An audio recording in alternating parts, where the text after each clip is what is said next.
Hello everyone, welcome to The Last Word. We are sponsored by Boohoo Man, who are actually giving you an extra 10% off on all of their offers on top of their sale. So if you need something last minute for Christmas, maybe it's for your dad, your son, your brother, your cousin, have a look at Boohoo Man. They are sponsoring us, so thank you very much.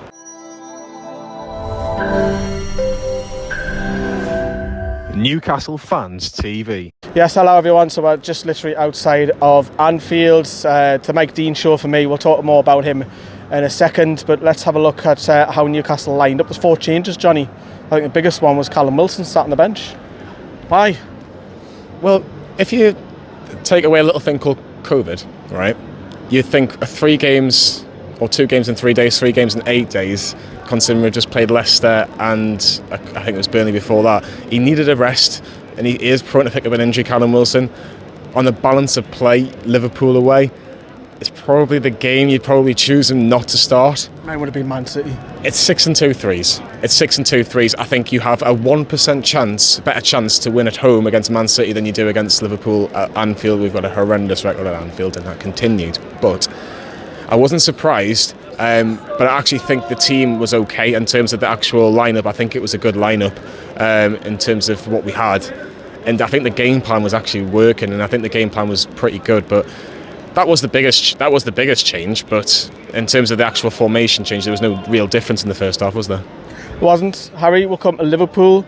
Obviously Van Dijk was the big one for them, but it's full strength for them. You know, they've got a game every 3-4 days at the minute, like every other club, but definitely not rotating tonight, are they? Nah. Had all the stars out. Jota, Salah, Mane, front three. Impossible to deal with that, but full strength for them.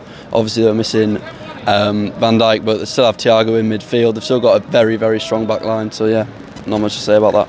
Yeah, let's crack on with the game. What a start. What a start. The scenes you'll see at the match vlog. Go back and have a look.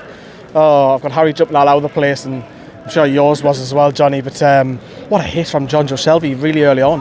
Yeah, I think Alisson's obviously blocked by a lot of bodies and just doesn't see it. But Jonjo Shelvey just hit it. Just get on target, and that was the big thing, and he did get on target. And you've got to take your chances when you're playing against teams like Liverpool, and we did early on. And you know we did well on the counter attack. We did really well. Maxi ran his heart out today. Like there were some people saying he gave the ball away a bit too much, and it really does frustrate me when he tries his little skills in unnecessary parts of the pitch. But what he did in terms of that goal, getting Fraser, pulling it back, and it wasn't really cleared. And Shelvey's there, fantastic finish. You want to see more goals like that from Jonjo Shelvey because he has got it in his locker. And oh god, the scenes in the Anfield Road end, oh incredible, absolutely incredible, and perfect start for Newcastle. It's just a shame we didn't hold on for too long. It reminded me of Willems when he scored that screamer and we all went nuts. Oh, we did. It was the same scoreline as well. Great start, Jonjo Shelvey come running over, doing that celebration. Obviously he used to play here, didn't he? Didn't last a great deal, did it, Harry? But the equaliser, talk us through that first of all. We'll come on to the talking point, the big one. I'll get both of your opinions on it, but talk me through the equaliser. So they had a corner, didn't they? And because I can't remember much, I was blocked. That's why I'm getting Harry out. They had a corner and it was whipped in, and Hayden went down. I think with the cells, there was a head collision, and Hayden's holding his head when he goes down, and it falls to Jota at the back post, and he's hit it straight at Dubravka, who's done well. He's parried it, he's saved it, but it's just fallen back to him, and he's tapped it in at the back post. 1-1. That's it. What do you make of that goal? I've not seen it back, but real time I'm thinking if someone's injured, I didn't actually see them collide in the box. It's a head injury though. If it is a head injury, then Mike Dean's absolutely stupid. He's inept at refereeing, because your first thought, if a player's down holding his head, regardless if you haven't seen it, surely it is stop the play. Cost a goal though? Of course it has. Of course it has. If that is the case, and I have to stress, if that is the case, then it has. And it's ridiculous, because in the second half, when Kanate goes down with a bloody sore toenail, in the corner, and you can see the fans were having a go, and quite rightly so. Look, that's Mike Dean, isn't it? Look, it looks like he might be retiring at the end of the season. Hopefully he retires after this game, because that's another bugbear with me with the Premier League. It's not hard to book a referee who's not from the Wirral. Like, I know he's not a Liverpool fan, but just put a referee, even put him from, like, if it's Birmingham, London, Southampton. Why are you putting a referee from Liverpool? You're asking for trouble. It's stupid from the Premier League. I was saying that, Harry, it's like having Michael Oliver if you support someone like a Hartlepool from Newcastle. I know he doesn't support Newcastle, but it's stupid. It's unnecessary. It's an unnecessary problem. Conflict of interest, isn't it? for me, Mike Dean, you would have seen it in the vlog. There's the numerous chants. It's all about you, Mike Dean. It's all about you. And for me, I'm saying to you, Harry, I'm saying if that comes back and haunts us, I'll be really, really pissed. I still am. But effectively, the Trent goal was a wonder goal at the end. But at that moment of time, we were all pissed, weren't we? Yeah, no, we were fuming. It was a ridiculous decision. I don't know how. I'd have to watch it back to see it properly. As Johnny says, I don't know if there was a proper collision, but that's what I saw and heard. But no, ridiculous decision if that's the case. Yeah. Laws of the game. Kick it out. It's a head injury. If it's his calf, if it's his leg, fine. If it's a head injury, laws of the game state stop play because it's a serious injury potentially. Cost him a goal. Jota's free. One of those men would have picked him up. That doesn't happen. But they scored pretty quick again. Mo Salah, and he loves a goal against us. Yeah, that's not the issue for me. It's the issue is how Salah scores. It's not the fact that Salah scored. Unnecessary. Let's just be honest. Shite defending again. Well, what do you make? Because Joe Linton panics, gives it to Shelvey. Shelvey thinks, oh, well, I need to pass it, and then that takes Fabian Schär out of the game. What did we do for the 99%? That reminded me a bit like Leicester. Yeah, but what did we do 99% of the first half? If we're ever in trouble, just kick it out long, or at least get it away from danger. We're getting in our own half, like we were camped in our own half for most of the first half. Just do exactly the same thing again, but it was unnecessary. You got yourself into trouble, and you can't give players like Mane and Salah a gift. It was a fucking gift. You don't do that. And who's the one player you don't want to give a fucking 2-yard tap into? It's Mo Salah. Like, one of the best players in the world. We can see him literally there in this picture there, and you'd be thinking, thank you very much. The Christmas has come early. Yeah, and ESM had a chance, didn't he, when he was breaking through? Yep. That could have been it, couldn't it? Should he hit it earlier? I was thinking that at the time, but I think he probably got it about right, because he got a good shot at goal away, but just a great save, and it's right at the other end of the ground, so I don't know how close it was to the corner. Maybe he could have done better with the shot, but I don't think he could have hit it any earlier. I think he did all right on that occasion, to be fair.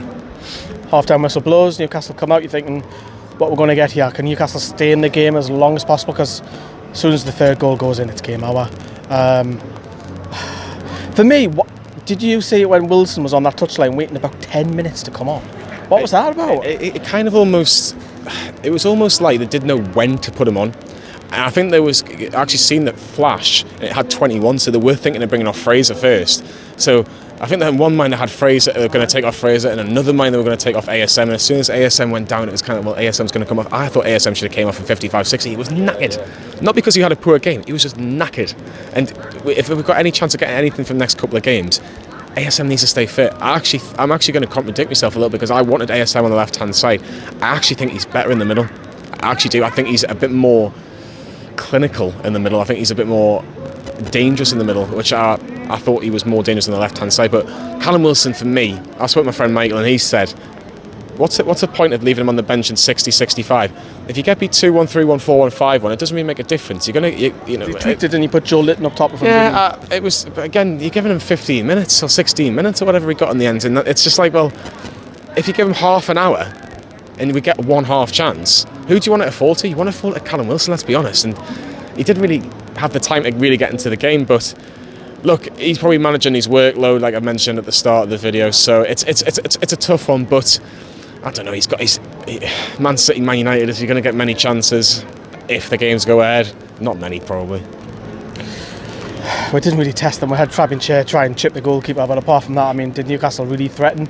I said to you, what a goal, Trent Alexander-Arnold. You've just got to appreciate when someone hits one from miles out against top corner. I just think, fair enough, what a goal.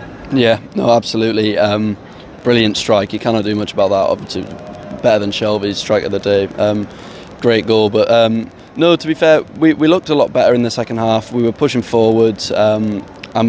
We didn't create now, though, did we? No, we didn't. But there was that one little incident where it looked as though Trent fouled Fraser in the penalty area. It looked as if it was a penalty. Might not be, but yeah, we looked better in the second half. But there was just no creativity really. It was a shame, because if we had someone there to create chances, I think we could and would have scored. The Mike Dean show once again. Look, we haven't seen it back, so you guys at home, by the time we would have seen it by the time this video goes out. I'd love to see the comments for this video already. They're going, what is he talking about? I know. But when we seen it at first sight, we thought penalty and we were giving Mike Dean some more abuse. But Newcastle went down 3-1. Just before we hear from Eddie Howe, that Jamal Lewis injury. Starting to play some games, starting to look good. Coming at a bad time because it looks like he's pulled his hamstring. I might be wrong on that. And this is when Newcastle playing every 3 or 4 days. And Matt Ritchie at the left back, man. I actually thought he was alright today, Matt Ritchie. I know, but I'm not keen with him in the back four. Not in the back four, but I thought for what he did, look, Salah had one really, really good chance which he should have scored, and it was just a fantastic ball from Henderson. However, in terms of who he was up against and how effective he was defensively, going forward, I didn't think he was brilliant at times. I thought he wasn't too bad. Long term, he's not the answer. We all know that. I think even Matt Ritchie knows that too. To be honest with you, I think he's an honest lad. I think he'd probably tell you that he probably doesn't see his future here long term. But Jamal Lewis getting injured was a bit of a kick in the teeth, and he does need a run of games. Jamal Lewis, he had like 3 or 4 games, and look, he had a couple of good ones, a couple of bad ones, but at least he's getting a run of games and he's like learning his way into the Premier League. If we're being honest, I think. Nothing's really been mentioned about a left back in the January transfer window. It's been right back, which is obvious. We need a right back, centre half.